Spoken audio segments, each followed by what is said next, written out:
carefully designed. Hi, I'm Wesley Straub, Marketing Director here at Repligen. It's great that you could join us for this episode of Repligen's 2022 webinar series. This is actually our third webinar of the year focused on upstream intensification. Just a few weeks ago, Hans de Hoog from BMS joined Shelley Para to cover a study on successful intensification of a vaccine process. Shortly after that, Melissa Carpio condensed about 15 years of intensification technology advancement into about 15 minutes. Both of those webinars are available on demand at Repligen.com if you might have missed them. Today, one of our most experienced field application scientists, Earl Pineda, will cover the diverse ways that cell retention can be applied to the upstream workflow. And there are several. One you choose simply depends on which problems you'd like to solve. Before I hand it over to Earl, we have 3 housekeeping items that we need to get through. The first one is that this webinar is being recorded so that it can be viewed by those who can join us today live. The second is that we have a live Q&A panel to the left. You can submit a question at any time, and you can use the upvote feature to let us know which ones are most interesting to you.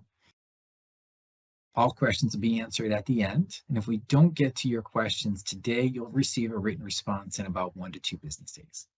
Lastly, we have one poll question that takes about 30 seconds of your time to answer. Your reply helps us greatly to guide our future content so that it's most pertinent. And with that, I'm going to hand it over to Earl. Thanks, Wes, and hi, everybody. The title of this presentation in this webinar series is Where and Why to Apply Upstream Intensification Technologies. During this presentation, I'll focus on process enhancements using the XCell ATF, which has really been the most successful ATF or cell retention technology in the industry up to this point. By ATF, we mean alternating tangential flow. The heart of the technology is a diaphragm pump, which is shown in the video here. A hollow fiber filter sits just on top of the diaphragm pump, and as the diaphragm moves up and down, cell culture is pushed and pulled through the hollow fibers back and forth between the bioreactor and the ATF. With really no need for an external rotary pump. And this keeps the shear stress as low as possible for the cell culture. Another benefit is that flow rate can be very rapid. For example, our ATF-10 is capable of up to 80 liters per minute, constant flow, uninterrupted. This back and forth alternating motion enables a type of backflushing effect on the membrane with each diaphragm stroke. This minimizes the buildup of biofilm and prevents filter fouling. We have some customers that have successfully performed up to a 90-day perfusion process, but I would say more typical processes are in the range of about 3 weeks. And finally, and probably one of the most important advantages to the XCell ATF technology is proven scalability. Development is typically done between, let's say, 500 mils to 10-liter working volumes, while manufacturing has been shown up to about 5,000-liter working volume with multiple ATF-10s connected in parallel. The XCell ATF has the broadest industry adoption of any cell retention device on the market. It's being used in over 500 sites around the world, with more than 40 of these being commercial processes. More than 50 are in late phase, and hundreds of processes in early phase development. The charts that you see below show the distribution of the different types of molecules and the different types of application used with the XCell ATF. Historically, mAbs, fusion proteins, and recombinant proteins have been the most used with the ATF, but I'd say more recently, viruses, viral vectors have been an increasing focus of the industry, as well as stem cells, either for use as cell therapies or, interestingly, for cultivated meat in the cultivated meat industry. When batch and fed batch are not sufficient, intensified processes are necessary to achieve higher yields. So the most common ATF application is still perfusion of the N bioreactor, followed by N-1 perfusion for fed batch process intensification. The XCell ATF has been successfully used with more than 25 different cell types. Some are listed here. Here in this slide, we see a few examples of different cell types that have been successfully intensified using the XCell ATF. Based on customer data, I'd say up to a 10 times cell density increase can be achieved with ATF perfusion compared to current optimized batch or fed batch processes. Top left data of a CHO cell line is from Thermo Fisher Scientific in 2019. This experiment, the ATF was used to achieve different steady states at cell densities of 50, 100, 150, and 200 million cells per mil for a few days at a time. And finally, all the way up to about 260 million cells per mil. Viability remained greater than 90% throughout the entire run. The bottom left CHO data, I'd say this is probably the most intensified culture data I have seen. It compares an optimized fed batch process with an ATF perfusion process. The fed batch gets up to about 30 million or 35 million cells per mil, 35 million cells per mil. But the ATF perfusion is able to reach 300 million cells per mil. That's really a 10x improvement. The HEC-293 cell line on the top right is from Cytovance Biologics. Their standard process is a batch with transfection at a viable cell density of 1.2 million cells per mil. With the ATF, they were able to achieve 12 million cells per mil, again, a 10x increase in VCD prior to transfection. Here you can see some MDCK cell line data from Max Planck Institute. Here the ATF was used again to get a higher cell density prior to infection, in this case 40 million cells per mil, therefore enabling a higher virus yield. On the bottom, you can see PERSI-6 data. This is older data from a legacy customer, Crucell, now Janssen Vaccines. Here, the ATF was used to intensify what they called an ICEP, which is the intensified cell process, where they achieved upwards of 150 million cells per mil. This is quite impressive, as it was done about 15 years ago in 2007. And finally, an insect cell line, Drosophila S2 cell line from Expression Biotechnologies. Insects obviously have different growth characteristics. This data shows that ATF is being used with different bioreactors and how the bioreactor design and configuration can affect the final result. The best result, as you can see here, is up to 350 million cells per mil in a matter of 6 days. Now we'll dive into a number of popular applications using the XCell ATF. Here is a typical bioreactor workflow showing upstream and downstream steps and how the ATF can be used at different points of this workflow. Different applications are really intended to have different goals. So I'll go through a few of these applications in the next coming slides, including perfusion of the end bioreactor, continuous or concentrated fed batch, fed batch intensification applications such as cell density, high cell density banking, and N-1 intensification. And finally, high productivity harvest, which is using ATF as a clarification tool during the final days of a fed batch. So first up is classical perfusion of the production bioreactor, whereby the ATF is attached to the end bioreactor. There are two different types of processes based solely on difference of filter pore size. Here on the left, what we know as classical continuous perfusion process is based on microfiltration. So that's using a 0.2 micron filter, for example. The cells are retained while the protein of interest passes through the filter in the continuous harvest mode. On the right is what we call concentrated fed batch, or CFB, which is based on ultrafiltration using, for example, a 50 or 30 kilodalton molecular weight cutoff.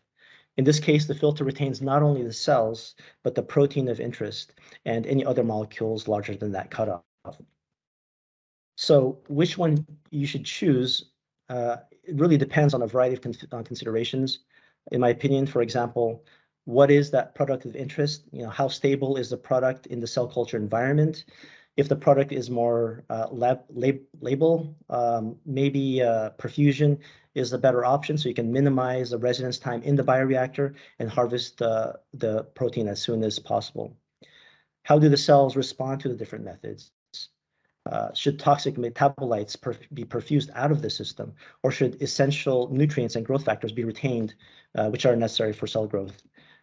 What are your downstream process capabilities and bottlenecks? How much product can be processed, or how much volume can be processed? Is your downstream process set up for batch processing, or is it possible to do continuous processing? What are the existing facility constraints? Is the facility designed to handle the process chosen? For example, floor space, the availability of media, storage vessels, etc. And how do you want to define a batch? So CFB is still a single batch, like fed batch, at the end of its run, but continuous perfusion can be defined by multiple batches during that same run. This is a typical result for a first trial of an XL ATF perfusion compared to a standard fed batch. The fed batch is typically a 14-day, 2-week run, achieving a maximal VCD of about 14 million cells per mil before starting to crash in both viability and VCD. The ATF perfusion, on the other hand, was able to continue its exponential growth and get up to about 60 million cells per mil. Daily cell bleeding was initiated to achieve a quasi-steady state cell density of around an average of 50 million cells per mil. Here you can see a slight drop in viability, which is really due to an issue with the bioreactor control at a higher cell density. But as a customer became more experienced and made some adjustments to the bioreactor parameters, the cell culture recovered and the viability stayed at greater than 90%. As this was only a 2-liter working volume, the final product yield for the fed batch was 1.2 grams. Within that same time of 14 days, the ATF perfusion was able to achieve here 4.41 grams, which is already a three times improvement over that fed batch. But the trick is to keep the batch going, keep the ATF perfusing, and after additional 11 days, the final yield was 10.8 grams. So this is a greater than 7x improvement in yield over the traditional fed batch result.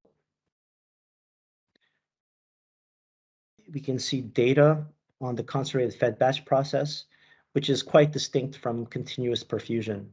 Both cells and product are retained within the bioreactor. Now, these are 2 industry examples of CFB using the ATF compared to their traditional fed batch. So the data on the left shows a CFB process that was able to reach up to 140 million cells per mil, compared to about 40 million cells per mil with the fed batch conditions in both shaker and bioreactor. Again, a 10x improvement. In terms of protein yield, the improvement was about 4 times higher for the CFB process. Now, the example on the right is a publication out of Biogen. In this experiment, the CFB process was again compared to an optimized fed batch process. The CFB condition reaches over 100 million cells per mil compared to the fed batch, which is around 35 million cells per mil. That's about a 3x improvement. In terms of viability, the fed batch showed slightly higher viability profile than the optimized fed batch run, which is also quite a good fed batch. Interestingly, the titer of the concentrated fed batch was also about 3 times higher than the fed batch, and this indicates really that the cell-specific productivity was maintained even at the higher cell densities of the CFB process. Now I'm going to switch gears to the fed batch process intensification applications. In some cases, the final bioreactor process cannot be changed, but you need to somehow decrease manufacturing cost, increase facility output, or increase efficiency and time savings, or maybe even all of the above. But you cannot scale out and you cannot scale up. but you do have some flexibility in making changes to earlier upstream process steps prior to the final fed batch bioreactor, which should remain unchanged. Here we see the process of high density cell banking, where the ATF, the XL ATF, can be used to generate a high cell density and a high viability cell culture. Then concentrated further through the ATF, freezing medium with DMSO and CMC as cryoprotectants can be added. And then this culture can be distributed through a manifold into separate cryobags and frozen within a certain freezing protocol. With N-1 intensification, the XL ATF can be attached to a smaller N-1 bioreactor and using perfusion to generate a high cell density and high viability culture. And this intensified N-1 culture can be used to seed the final fed batch bioreactor, whether it's at normal inoculation densities or a much higher inoculation density. In the next few slides, I'll show some data. Here we see some in-house data from Repligen that illustrates these concepts. First, the ATF was used to create these HT cryobags with a density of up to 100 million cells per mil. Two different bags were used, 100 mil bag and a 1 liter cryo bag developed by Charter Medical. Now these bags underwent a freezing protocol, first -80 for about 24 hours, followed by a liquid nitrogen phase.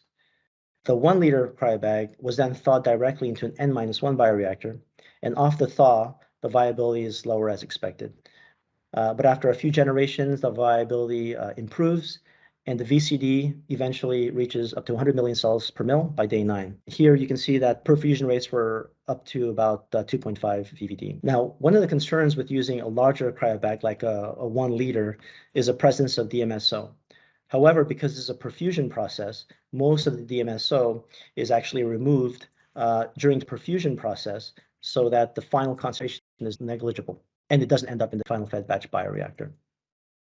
The cell culture from this N-1 bioreactor was then used to inoculate the fed batch bioreactor, the production culture. Here we tested two different types of inoculation densities, a control, which we call a low seed density of 0.5 million cells per mil, and the experimental high seed density of 10 million cells per mil. Here, as you can see, the high seed condition grew to a peak cell density of 25 million cells per mil, while the low seed reached 19 million cells per mil. Because of the limited nutrients in the fed batch, the high seed condition also crashed earlier, and the run was complete in about 7 or 8 days. Yet, surprisingly, the high seed condition was able to produce the same amount of product in half the amount of time. So the cell-specific productivity, as you can see on the graph on the right, was about equivalent. And protein quality data show no significant changes in protein aggregation and glycosylation patterns. So if you compare the conventional fed batch process that, let's say, takes 30 days or even more, depending on the final bioreactor size, from thaw to the end of the final fed batch production process, if you compare this to an intensified process, either using two strategies, using a smaller cryobag like 100 mil cryobag to seed an expansion bioreactor and then going into larger and larger bioreactors, we've calculated a savings of about 10 days that are basically gained by eliminating the smaller incubation steps of shakers and spinners.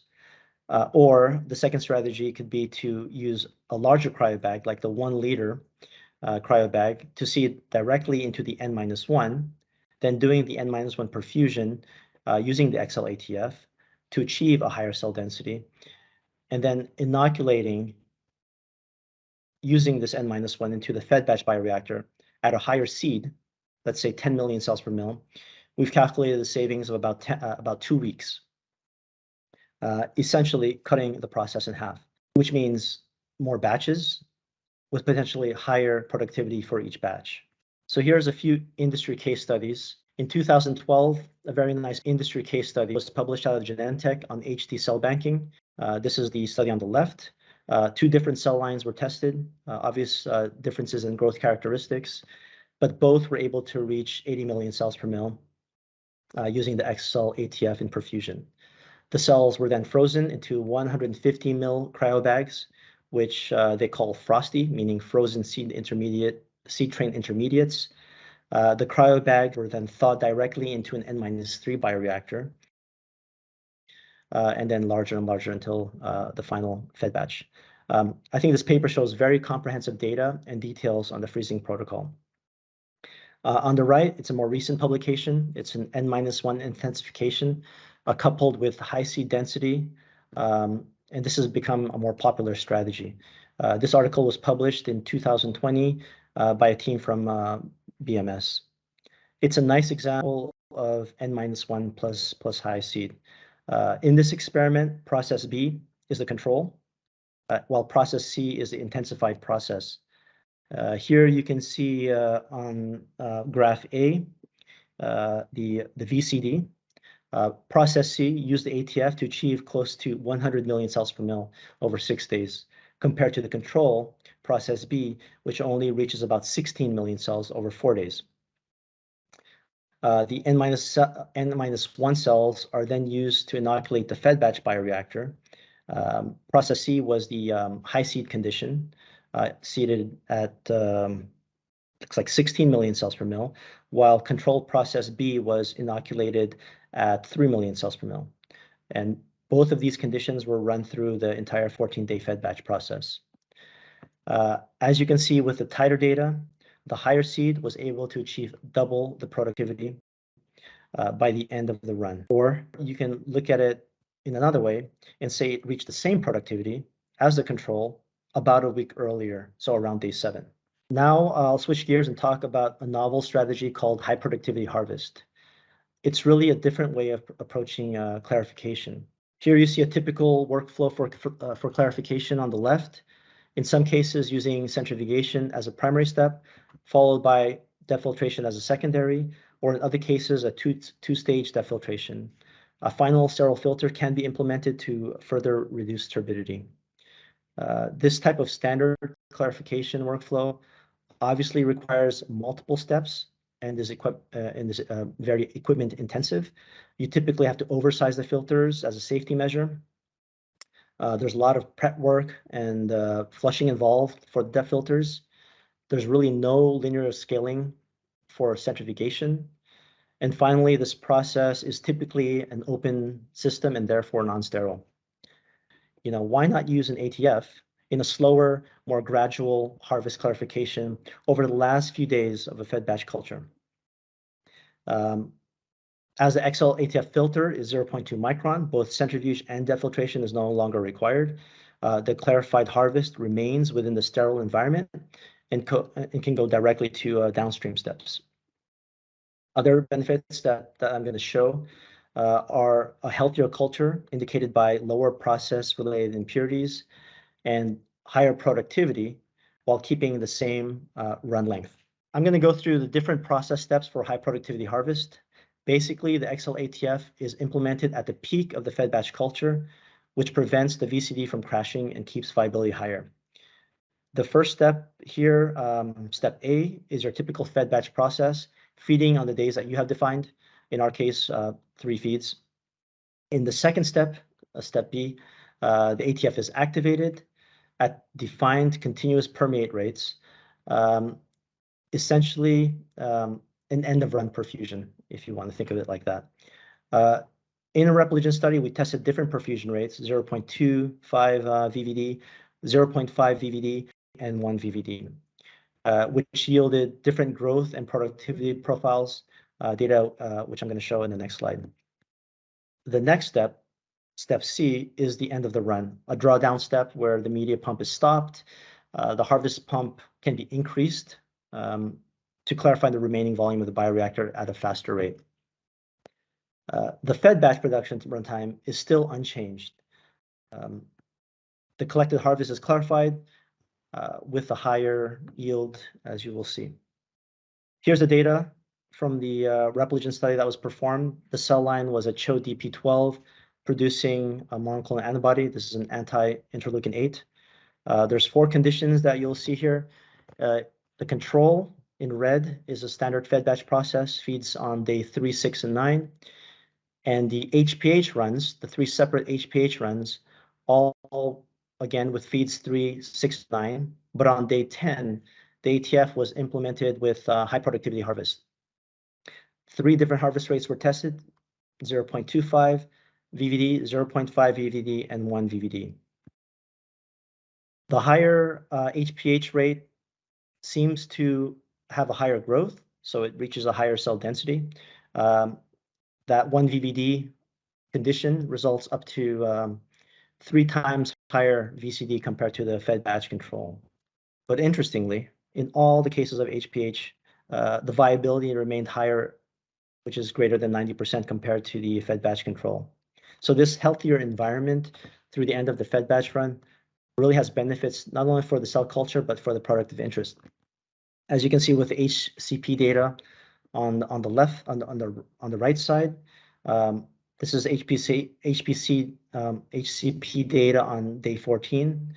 The HPH conditions have lower levels compared to the control, which of course has positive impacts for the DSP. The 1 VVD HPH condition was able to achieve double the productivity, as you can see, compared to the control. I'd say this is due to the combination of both higher VC, but also higher cell-specific productivity. On the top graph, you can see really a clear improvement in cell-specific productivity with the implementation of HPH with a higher exchange rate. In this case, up to 38% higher compared to the control fed batch. The company Alvotech was one of our first clients to test this new HPH methodology, and Kirsten Lang from Alvotech presented this data in a webinar last year. So basically, they looked at the effect of HPH process on different clones, 3 different clones in this case, compared to a typical fed batch process. These were done in 2-liter bioreactors, and ATF was used for HPH starting on day 6. With 3 clones tested, higher VCD profiles were observed in all HPH conditions compared to the standard fed batch. This graph doesn't show absolute values, but it looks like they're about 3 times higher final VCD than the control. Viability was also maintained higher compared to that control. And finally, all HPH conditions resulted in at least 2-fold increase in final productivity, with clone B achieving a 3.4-fold improvement. So in summary, I've shown how the XL ATF can be used at different points of the bioprocess workflow. It goes to show the versatility of this technology, this XL ATF technology, in different types of applications. Which type of application you choose, I think, really depends on a number of factors that will be specific to your process needs and facility restraints.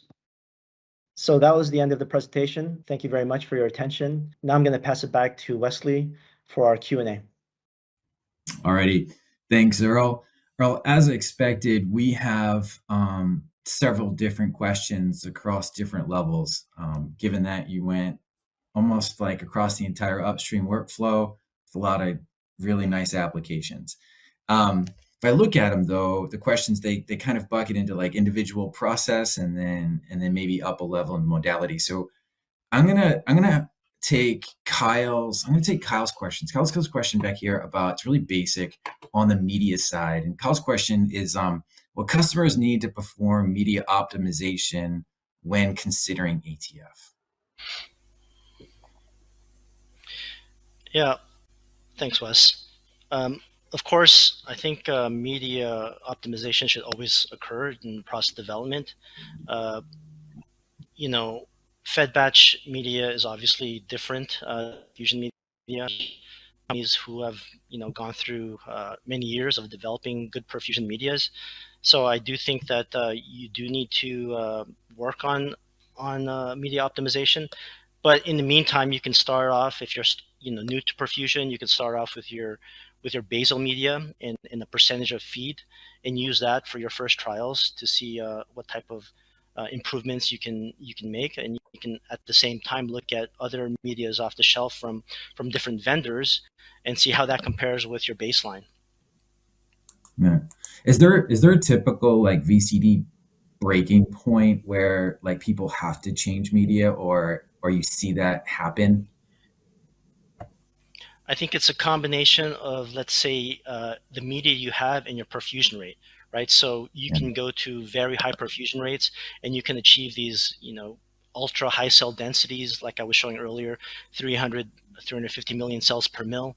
But the thing is, when you go to a manufacturing environment, you want to limit that perfusion rate because of, volume handling. In large scale, you don't want to be handling, 5 volumes worth of media at the large scale. So typically, I would say the industry wants to keep it, let's say, between 1 to 2 volumes per day in most cases, but it also depends on the type of process. Okay. All right. So I'm just going to just mention to Jessica. Jessica asked a similar question: does the media change from fed batch to perfusion? If so, is there a preferred media? I think that answer is pretty similar. So Yeah, go after Jen. Yeah. I would say, sorry. No. Okay. Yeah, I was just say that, like I said before, start off with your current media formulations to get a baseline, right, of your process fed batch to perfusion, and then you can start playing around with different perfusion medias. Okay. Jamie's got a question. What is the inoculation VCD for high seeding? Maybe put that in context of like low seeding too. Yeah, so I mean, typical seeding densities for fed batch bioreactors are on the order of 0.3 to 1 million cells per mil. With high seeding, like I showed, we've tested like 10 million cells per mil.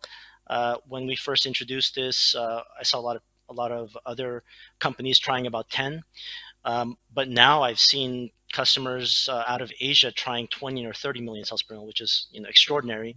Basically shifting their seed, their growth, um, their cellular growth to the N-1, so that their end bioreactor is pretty much just production, which kind of makes sense. Yeah, it makes some sense. So we just got a question in from Alan. It's a really specific question, Earl. So I don't know if we can go back and if you can go back and figure out which graph it came from, but in your high productivity harvest data, is the perfused media from day 10 to 14 the same as the production media, or is a more dilute media used? More on the media side. Basically, if I recall this experiment, basically we don't want to change the media composition, right? So if you did 3 feeds of 10%, you have about 30% final feed compared to the basal, and I would stick with that through the production phase. So I wouldn't want to change the actual environment of the cells. Yeah, it sounds like it makes things more complicated too. Yeah, I mean, you can try different medias, but I would stick with the same formulation. Okay. And then I'm going to try to keep the questions largely around kind of the process. Troy asks, what is the largest bioreactor that can be intensified? It's a pretty common question. And do some bioreactors work better probably than others? Well, currently the largest bioreactor that I've seen is about 5,000 liters with multiple ATFs connected. This is, ATF 10 is connected to a 5,000 liter. I wouldn't say we have a limit yet. It's more about the configuration of the bioreactor and how many connections you can have. We're also, of course, improving our product offering and working on larger ATFs in the future. So, what is the largest bioreactor that can be intensified? It really depends on the configuration itself. Which bioreactors work better? That's, when you get to these large scales, the engineering companies typically, create or design a bioreactor, fit for the purpose. So if the purpose is perfusion with the ATF, they can make it happen. We have customers now asking about 10,000 liters, I would say. So we have designs on those on that, I would say, high end. Yeah. So when you say when we say bioreactor, if we got more specific about that, are we really talking about like the design of the bag inside a single-use bioreactor? Or so there's the other question. What about single-use versus stainless steel bioreactor? I might double down on Troy's question here, right? Does that differ? Is there any difference between stainless steel and single-use? And if it is single-use, is it more about the bag design than the actual bioreactor? Well, yeah, that's the whole thing about intensification, right? There is really no need to get to these really large bioreactors with intensification. So you can use those 1,000 or 2,000 liter single-use bioreactors, but because at this point, you have now 4,000 or 5,000 liter single-use, but I don't think that's the industry standard yet. We're more towards the 1,000, 2,000 liter single-use, but when we're talking about 5,000, 10,000 liters, those are still typically stainless steel. Okay, that's a really good point. I And think with that the question stainless comes up. steel, yeah, and I would say with the stainless steel, there's a lot more flexibility in how you configure those and design those, because bags tend to be, it takes a long time to design the bags, and any changes are very difficult to do. Yeah. Gotcha. All right, so that takes care of the questions mostly about individual process, and there's a couple questions more about modality type. So Benjamin asks, can you intensify gene therapy yields along the lines of AAV, Lenti, things like that? The answer is yes. I mean, this is kind of the hot field right now, gene therapy. So we have a number of customers working with AAV and Lenti, and we do see improvements in cell density, but it's also how you do the process itself, which for example, is very important. There's a lot of papers on the cell density effect, but we actually have data that's that our own group has shown that we can achieve some extraordinary increase in lentivirus, on the order of 30 or 80x. There are specific process improvements to get those types of yields. But what's published, for example, Lenti, Oxford Biomedica published a nice paper, a few years ago, and they use intensification to get a 2.5, I think 2 or 3x improvement. We have Cytovance, who published with increase. They saw increases of up to 20x in AAV with the intensified process by getting these higher cell densities and transfecting at the higher cell densities. So yeah, definitely. Yeah, I think the thing, some of the gene therapy people, like the AAV and Lenti, they might not think of it as intensification right now. I think of intensification as kind of you have a mature process and you really want to take it all the way to full optimization. Those processes are so early. Some of those platforms are so early in development that, but I think the same technology principles can still be applied, right? Oh yeah, absolutely. So let me go to Lewis. So then Lewis is, again, more on the product side of things. Can you use the high productivity harvest application there that you described, use case if the cells are your final product rather than the protein? And if so, how does that work? I think that's a really interesting question. Yes, because in the end, you want more cells, right? If that's your product. And with a high productivity harvest, we're able to show definitely an improvement of cells, final cell density, in comparison to the standard fed batch, on the order of 2x, for example. But I think that the earlier you do that perfusion, if cells are the product, you can get to much higher cell densities than 2x if you start earlier on and keep that to the desired, let's say, target cell density.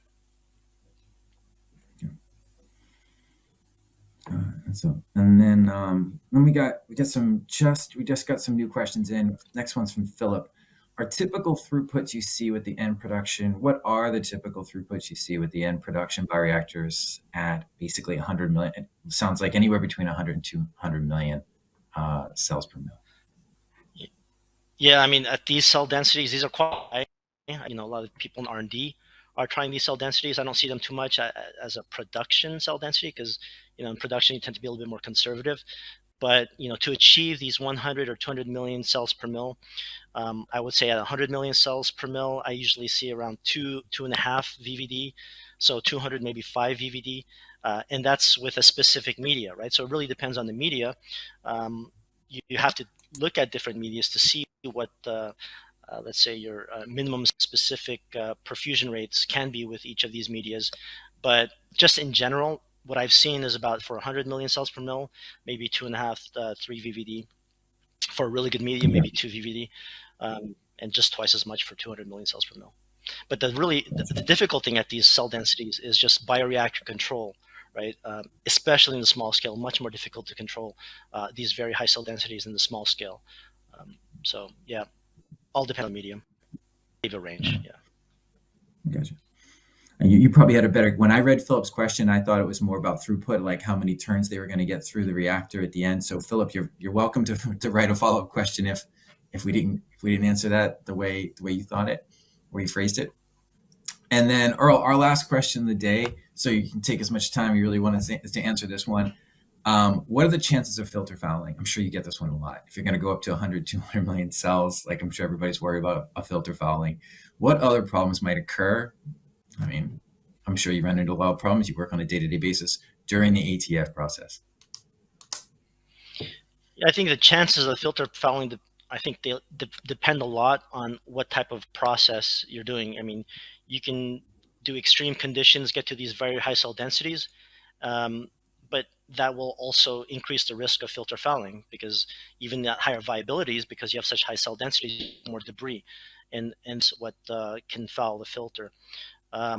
It is still a filter, but the ATF, I would say, compared to other types of, filtration technology, let's say, tangential flow, the ATF has shown to last, significantly longer than TFF because of this kind of backflushing, this continuous backflushing, and the higher the ATF rate that you can get to, with a balance of your of course, minimize that chance of filter fouling. But if I could give some advice, I would say look at the limits of your cell culture, but also try to develop a process that is within a certain amount of risk, lower risk, that you manufacture, you have a lot more successful runs. Yeah, it's not intuitive. The whole backflush concept. I remember when I first saw ATF as a technology, the backflushing concept was not intuitive. Like that part of the filter was backflushing and part of it wasn't at the same time, but it's really neat. It's central to it not fouling. Yeah, I mean, right, Earl? You really can't see it. You have to measure it through pressure, for example, and that's how we can characterize it. But you can kind of see it when you don't have your filter completely full, and if you have like your permeate just halfway, you can that level just goes up and down, and that kind of shows you visually what backflushing actually is occurring. But it's definitely there because obviously the ATF has been one of the most successful technologies for cell retention over the past decade or so. Yeah, absolutely. Well established. Plenty of publications documenting that fact at this point. All right, Earl, that's our last question of the day. So personally, I'm just going to thank you for taking the time, joining us, doing the presentation, answering all the questions. It's been great to have you on the webinar. Yeah, thanks. Thanks, Wes. All right. Thank you, everyone, and I hope you have a great day. See you soon.